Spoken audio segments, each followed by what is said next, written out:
कार्तिक मास महात्म्य कथा अध्याय 6। नारद जी बोले, जब 2 घड़ी रात बाकी रहे तब तुलसी की मृत्तिका वस्त्र और कलश लेकर जलाशय पर जाएं। कार्तिक में जहाँ कहीं भी प्रत्येक जलाशय के जल में स्नान करना चाहिए। गर्म जल की अपेक्षा ठंडे जल में स्नान करने से 10 गुना पुण्य होता है। उससे 100 गुना पुण्य बाहरी कुएं के जल में स्नान करने से होता है।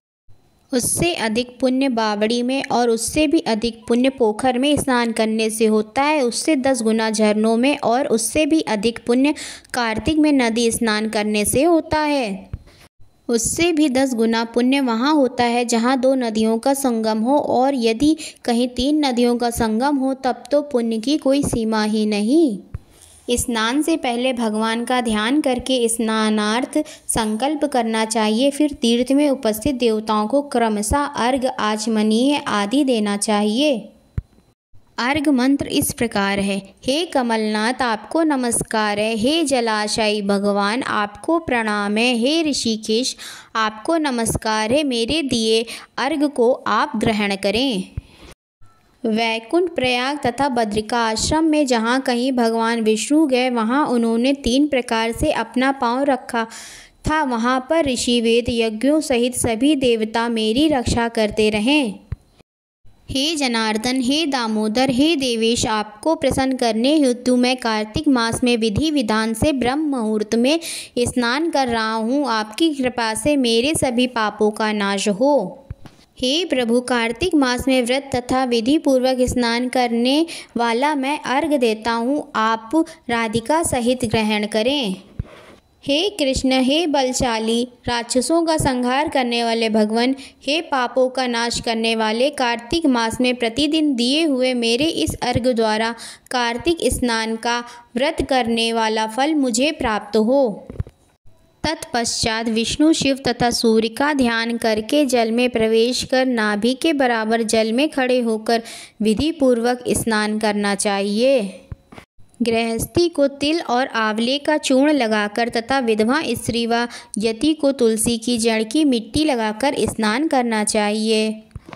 सप्तमी, अमावस्या, नवमी, त्रयोदशी, द्वितीया, दशमी आदि तिथियों को आंवला तथा तिल से स्नान करना वर्जित है। स्नान करते हुए निम्न शब्दों का उच्चारण करना चाहिए।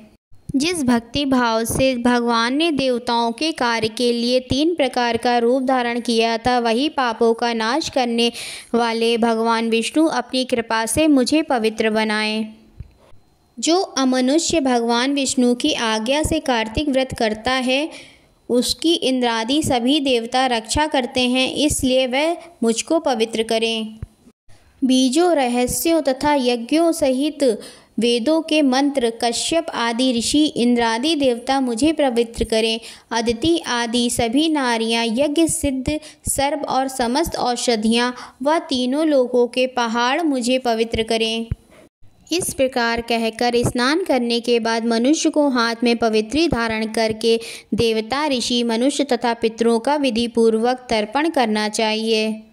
तर्पण करते समय तर्पण में जितने तिल रहते हैं उतने वर्ष पर्यंत व्रती के पितृगण स्वर्ग में वास करते हैं।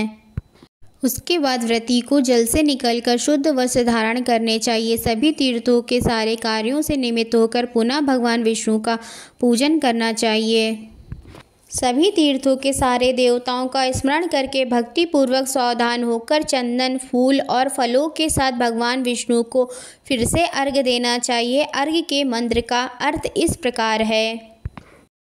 मैंने पवित्र कार्तिक मास में स्नान किया है। हे विष्णु, राधा के साथ आप मेरे दिए अर्घ को ग्रहण करें। तत्पश्चात चंदन, फूल और तांबूल आदि से वेद पाठी ब्राह्मणों का श्रद्धापूर्वक पूजन करें और बारंबार नमस्कार करें। ब्राह्मणों के दाएं पांव में तीर्थों का वास होता है, मुंह में वेद का और समस्त अंगों में देवताओं का वास होता है। अपने कल्याण की इच्छा रखने वाले मनुष्य को इनका ना तो अपमान करना चाहिए और ना ही इनका विरोध करना चाहिए।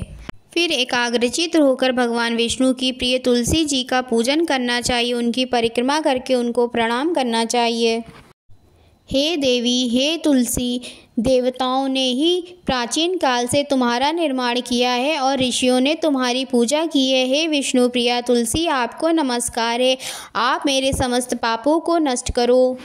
इस प्रकार जो मनुष्य भक्ति पूर्वक कार्तिक व्रत का अनुष्ठान करते हैं वे संसार के सुखों का भोग करते हुए अंत में मोक्ष को प्राप्त करते हैं। ओम नमो नारायणा, ओम नमो भगवते वासुदेवाय। आशा करती हूँ आप सभी को यह वीडियो अवश्य पसंद आई होगी। अगर आपको यह वीडियो पसंद आई हो तो प्लीज़ इसे लाइक करें, अपने दोस्तों के साथ इस वीडियो को शेयर करें और हमारे इस चैनल को सब्सक्राइब अवश्य करें। राधे राधे।